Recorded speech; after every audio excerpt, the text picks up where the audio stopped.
Cordel nasceu na Europa, foi lá que brotou primeiro. Mas cruzou o oceano, feito bravo timoneiro, e hoje todos já sabem, o cordel é brasileiro. Qual que é a origem do cordel? A origem do cordel, os pesquisadores das antigas garantem que é português, que é portuguesa, né? Nasceu em Portugal. Mas já existe alguns novos pesquisadores defendendo outra tese, que o cordel brasileiro ele é bem nosso mesmo, né? A ideia do cordel talvez tenha vindo de Portugal, porque os portugueses eles penduravam na época lá tudo que eles escreviam, até, segundo alguns poetas, diz que até receita de bolo, receita de chá, eles penduravam em cordões. E daí veio o nome de literatura de cordel, porque fazia também algumas poesias que eram penduradas em cordões nessa época lá. Mas eu nunca vi a literatura de cordel vendida, pendurada em cordões. Essas colocações que fazem, que as escolas ensinam isso para as crianças e tudo, mas eu não vi. Eu nasci em Fortaleza, cresci no sertão, vivi em várias cidades do interior cearense, passei por várias, Quixadá, Aracati e tantas outras. Eu nunca vi cordel sendo vendido pendurado em cordões. Então, assim, eles chegaram à conclusão que Leandro Gomes de Barros e mais alguns poetas se encontraram em Recife, isso há muito tempo, e dali começou a nascer a literatura de cordel genuinamente brasileira. Essa poesia foi crescendo aos poucos, foi invadindo os sertões, ela contribuiu muito, porque muita gente aprendeu a ler, sabe, deletrando a literatura de cordel. Eu mesmo fui uma dessas pessoas que, de tanto ouvir minha tia ler cordel para o pessoal, lá no alpendre da casa do meu avô, eu comecei a ler dali, né? Ela fazia os versos, eu comecei a perceber que tinha aquela paradazinha, só descobrir quem era o A, quem era o B, quem era o C, e começava a soletrar naquela forma de lá, beabá, bebê, bebi, beobó, beobu, se a cá, se quer, se aqui, se a có, seu cu, né? Que eles não gostavam que falasse no seu cu, era muito interessante que eles pulavam essa parte aí. E daí eu me sinto assim, que aprendi a ler ali. E a literatura de cordel, ela foi muito importante, né? Ela é muito importante na minha vida, e foi mais ainda porque ela me deu lazer, me deu dignidade, ela trouxe tudo isso aí para mim, né? O cordel ele é um romance sem poesia, não é? Ele conta uma história sempre. Ele conta uma história, sempre ele conta uma história. Geralmente a quantidade de estrofe é sempre número par, a partir de 32 estrofes, né? Sempre contando uma história. Mas a gente faz histórias que nunca foram feitas. Por exemplo, assim, eu já escrevi cordel falando da matemática, do dia a dia da matemática, da utilidade da matemática no dia a dia da vida das pessoas, né? Já escrevi romance também, o caso do cordel é o boi que não parava de crescer, né? Em relação a tema, a gente tem uns temas mais comuns, não tem, cordel?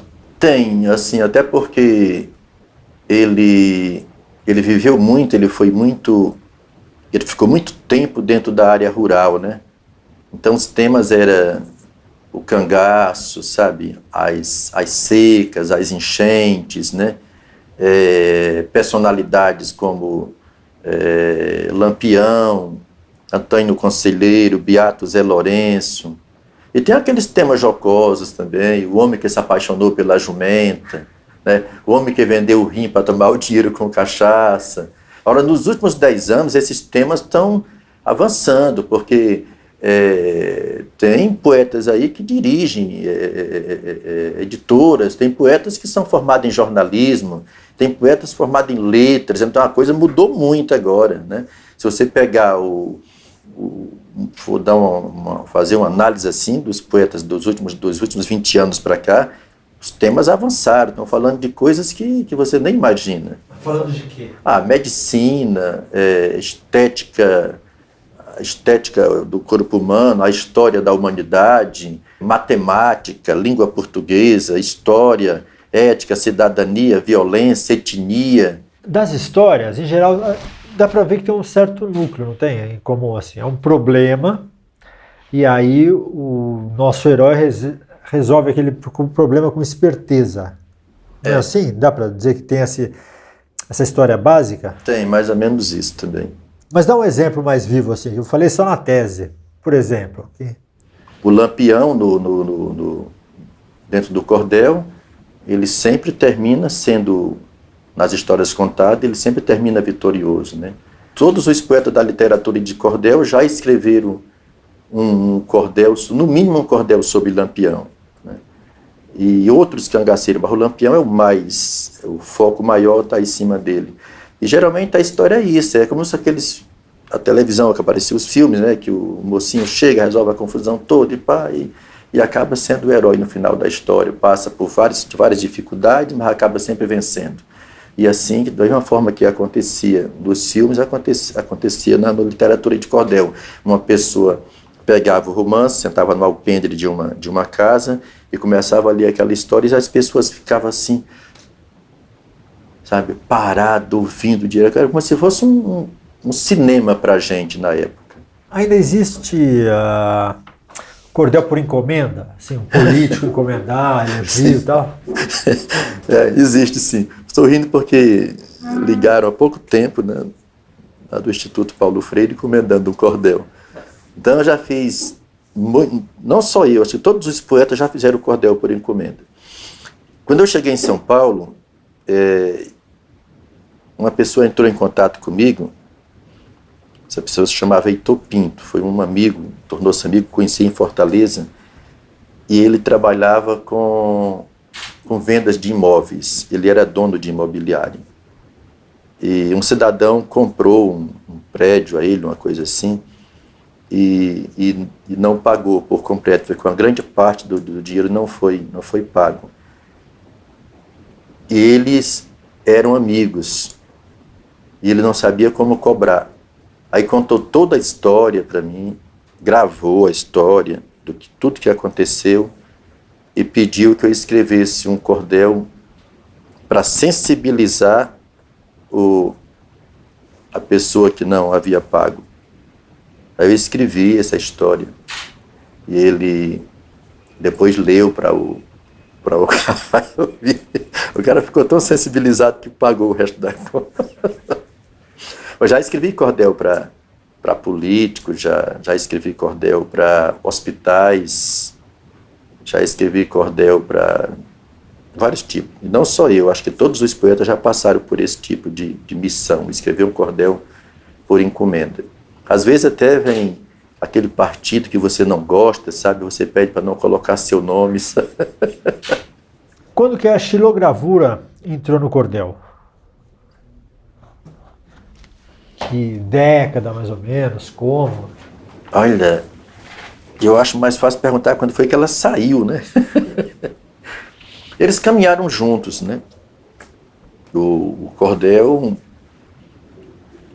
nasce as tipografias, né, em Recife, e ali já nasceu as xilogravuras também. E ela ocupou um espaço tão forte na capa dos cordéis que quando você escrevia um cordel que não tivesse a xilogravura, as pessoas não davam credibilidade, né? Mas elas caminharam junto desde o começo, assim, do nascimento do cordel no Brasil, já foi sendo ocupado pela xilogravura. Hoje já não é tão usado mais, né? Porque a gente acha que não é a xilogravura que vai determinar o que é um bom cordel, e sim o conteúdo. As rimas bem feitas, as metrificações exatas, né? O enredo bem contado, bem criado, é quem vai dizer o que é uma literatura de cordel. Se eu te desafiasse a fazer uma agora, assim, sobre essa situação aqui de entrevista e tal, você conseguiria? Eu acho que sim.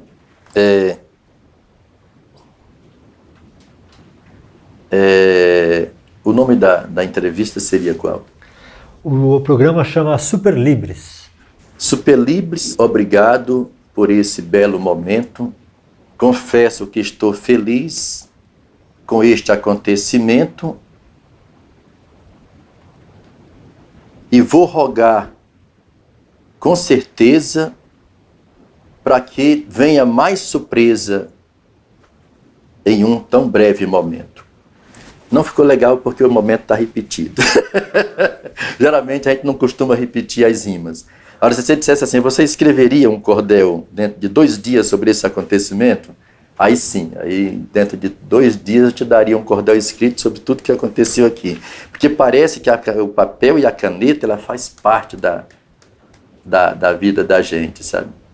A gente está muito da caneta e o papel, sempre, o tempo todo, os 3 trabalhando junto. Você, o papel e a caneta.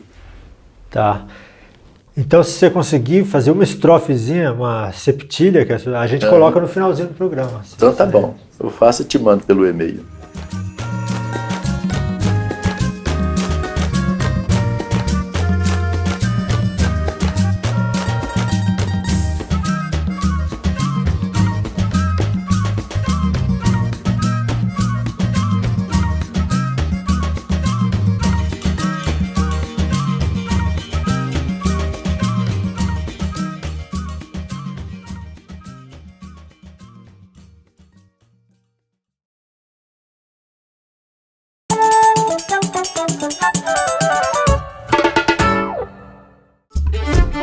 João Cabral de Melo Neto nasceu em Recife em 1920, na Rua da Jaqueira.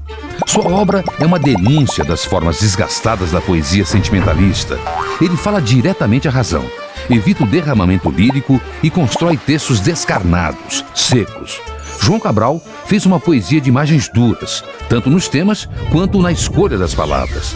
Para ele, a poesia não é fruto de inspiração, mas fruto do trabalho paciente e lúcido do poeta. Aliás, Cabral ficava irritado quando era tratado de poeta.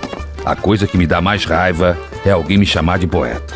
Chegam ao cúmulo de me escrever cartas endereçadas ao poeta João Cabral de Melo Neto. Tenho vontade de devolver tudo com um bilhete. Não é aqui.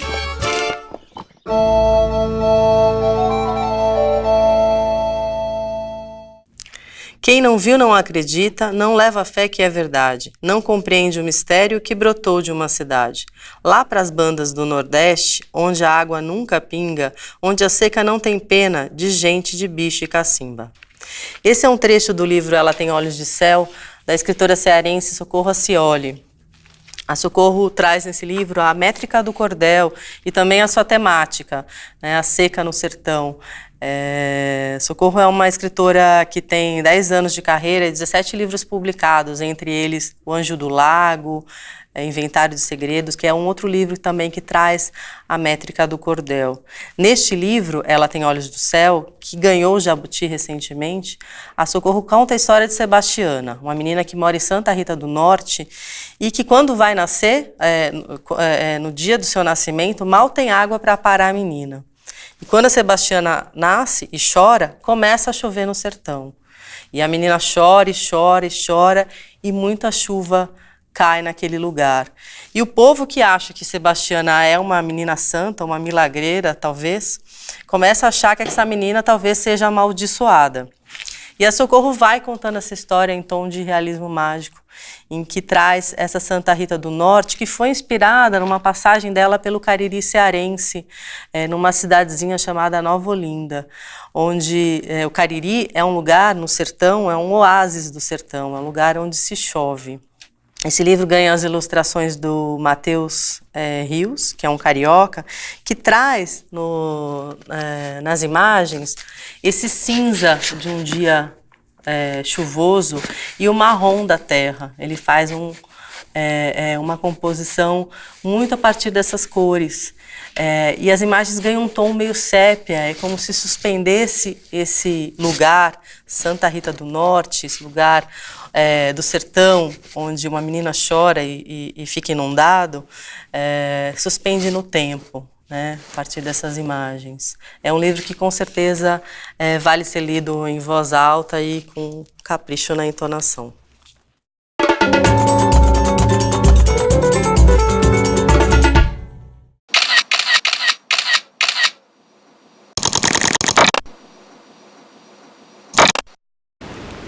Eu escrevo dentro de trem, metrô, ônibus, avião e em casa também, né? Geralmente a ideia começa a ser trabalhada dentro de um transporte. Aí em casa você termina então dá continuidade ao trabalho. Eu já escrevi poesia, eu escrevi uma poesia para Fortaleza, no avião, escrevi uma poesia uma vez na volta de Porto Alegre, sabe, dentro do avião também. Muitas delas nasceram dentro de metrô, trem, ônibus, até mesmo a pé, né? A ideia vem, parece assim que a ideia é como se você fosse uma árvore e a ideia um pássaro que está voando e precisa pousar e você é a árvore que ela vai pousar. Eu começo pela caneta e papel. Depois de terminar a poesia é que eu vou para o computador, é que eu passo para o computador, vou digitar tudo direitinho e aí vem a outra parte que é enviar para alguém dar uma olhada, sabe? Aquelas coisas que acontecem entre alguns amigos, que escrevem também, alguns colegas. Mas enquanto está no papel é só minha. Eu escrevo, às vezes eu rasgo o papel várias vezes, volto de novo e tudo. Quando a gente é muito novo, a gente escreve mais por vaidade, para achar que vai dizer que é poeta, sabe? Depois você escreve por necessidade de escrever. Vamos supor, tem uma música, mais ou menos da linha do Cordel, que ela começou a nascer ali na Barão de Itapetininga, que é: nossa terra tem maracatu, cordel, forró, cordel, cajá, caju, cadê calé, cadê calu, pra tocar maracás no maracatu. Uma ideia dessa, se você não passar para o papel, ela fica atrapalhando, ela fica... É como, eu até já falei em outros momentos, vou falar novamente. O cordel, quando ele vem, ocupa a tua mente, é como se fosse uma criança dentro do ventre da mãe.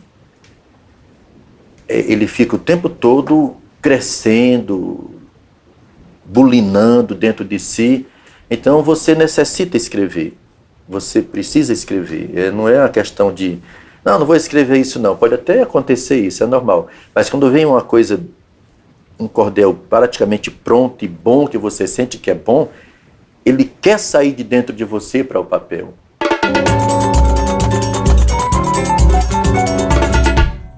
Olá pessoal, aqui é a Mel Ferraz do blog e canal no YouTube Literaturice e hoje eu vim conversar um pouco com vocês sobre literatura de cordel. Bom, eu tenho aqui esse livrinho que reúne vários cordéis do Expedito Sebastião da Silva, que é um cordelista lá do Nordeste, e eu separei um que eu achei assim encantador. O cordel se chama As Aventuras de Lulu na Capital de São Paulo e eu escolhi ele porque, como eu disse, é encantador. É uma temática bem diferente do que é costumeiro na literatura de cordel, porque ele vai se afastar um pouco do Nordeste para fazer uma caricatura aqui de São Paulo. Eu digo isso porque há muito humor aqui dentro e ele não vai tratar só da cultura do Nordeste, ele vai tratar mais sobre um nordestino, né, nascido e criado com a cultura do Nordeste aqui em São Paulo, né, no meio da urbanização, no meio do caos da cidade, enfim. Então Lulu, ele é filho de um rico fazendeiro lá no Nordeste, ele é uma pessoa super ingênua, e o pai dele avisa, você vai pra capital de São Paulo, mas tome cuidado porque lá tem muito ladrão, lá é uma cidade muito perigosa, então você tem que, saber lidar com isso.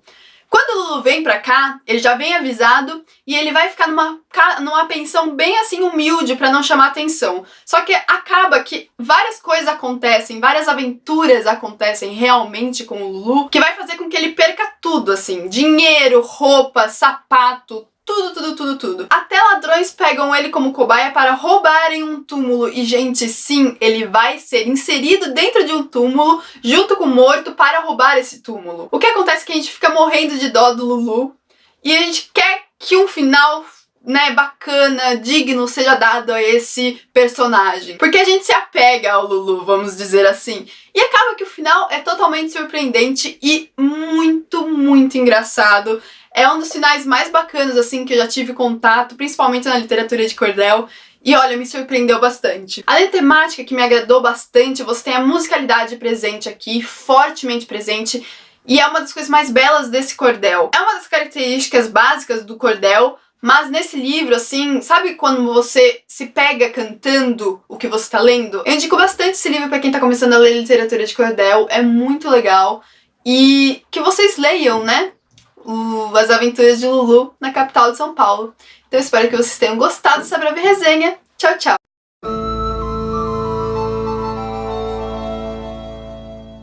Eu digo, agora não tem mais jeito não, que o povo já está na feira procurando pro cordel. E quando o povo adere ao movimento, ninguém tira mais não. E hoje o mundo todo conhece esse nome, o mundo todo.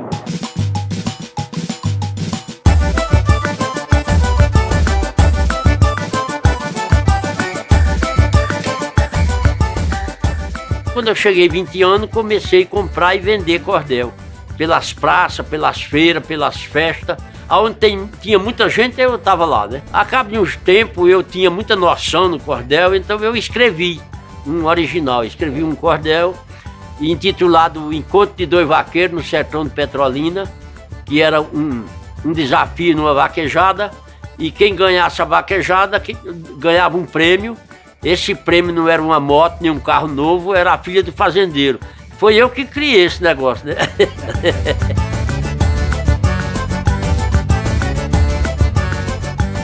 E eu não sabia nem o nome como era. Uma vez chegou uma mulher do Rio de Janeiro e disse: quando eu vejo xilogravura eu fico doida, gosto muito. Aí eu peguei, botei o nome num papel, quando for embora, eu fui no dicionário, olhei, xilogravura é a gravura em madeira. Aí eu olhei e digo, rapaz, é esse meu trabalho que o povo estão comprando, é porque tem algum valor, não tem nada de subversão.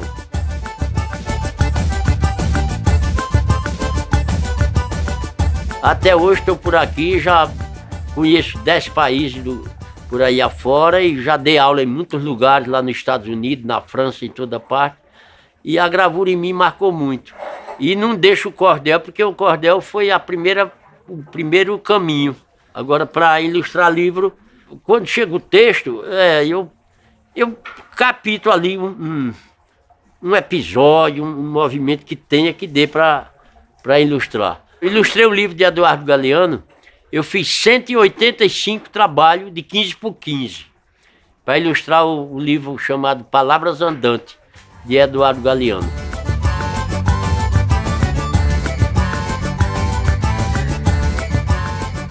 E é uma pessoa que me chamava de querido mestre. O livro dele me endossou muito, quer dizer, engordou o meu currículo. E com isso eu fui premiado na Venezuela também por conta disso. Ele incentivou o povo da Venezuela a gostar de mim, que era para vender o livro lá, né? E também agora as editoras entenderam de ilustrar algum episódio do livro lá dentro com gravura minha, uma, duas. Só que eu estou cobrando direitos autorais, porque todo mundo come e eu também tenho que comer, né? Porque quem vive de aventura tem que pegar o peixe na hora que o peixe pega no anzol, a pessoa tem que ferrar, senão não se dá bem.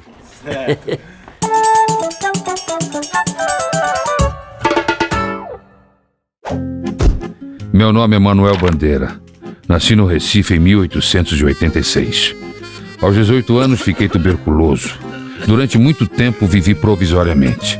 Hemoptises, tosse, febre, desesperança. Tomei cedo consciência de que era um poeta menor, consciência de minhas limitações. Devo dizer que aprendi muito com os maus poetas. Por exemplo, a boa rima é a que traz ao ouvido uma sensação de surpresa, não de raridade, senão de uma espécie de resolução musical. Nunca fui um anti-acadêmico. O problema é que eu gostava de tomar minhas licenças com a língua. Não aceito que não se possa dizer, me dê isso, me dê aquilo. Nada mais gostoso que, para mim, brincar. Gosto de ser traduzido, de ser musicado, de ser fotografado. Criancice? Deus conserve minhas criancices.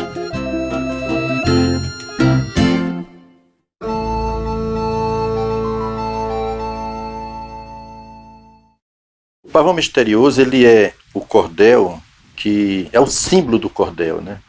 Uma história muito bem contada, muito bem narrada, E que o que eu acho mais interessante nessa história é que trata-se de um homem muito rico, né, que desejava casar com essa moça era muito bem guardada e ele precisava chegar. Então o que é que ele fez? Ele criou um pavão que era uma nave, como se fosse uma nave. Ele entrava nesse pavão, né, ia até onde a moça estava, conversava com ela, e quando descia de lá, ele apertava um botão e ela se transformava numa mala. Para a época, o avião tinha acabado de ser criado, se tiver que eu não lembro muito bem quando foi que isso aconteceu, o cara criou um disco voador além do avião, uma mala que ele aperta o botão, ela se transforma num pavão, depois ele voa nesse pavão, quando chega no destino que ele quer, ele aperta o botão se transforma numa mala e ele anda com ela na rua como se nada tivesse acontecendo, né? É muito interessante. E ela começa assim, ó. Eu vou contar uma história de um pavão misterioso que voou, baixou da Grécia com um rapaz corajoso, raptando uma condessa, filha de um conde orgulhoso.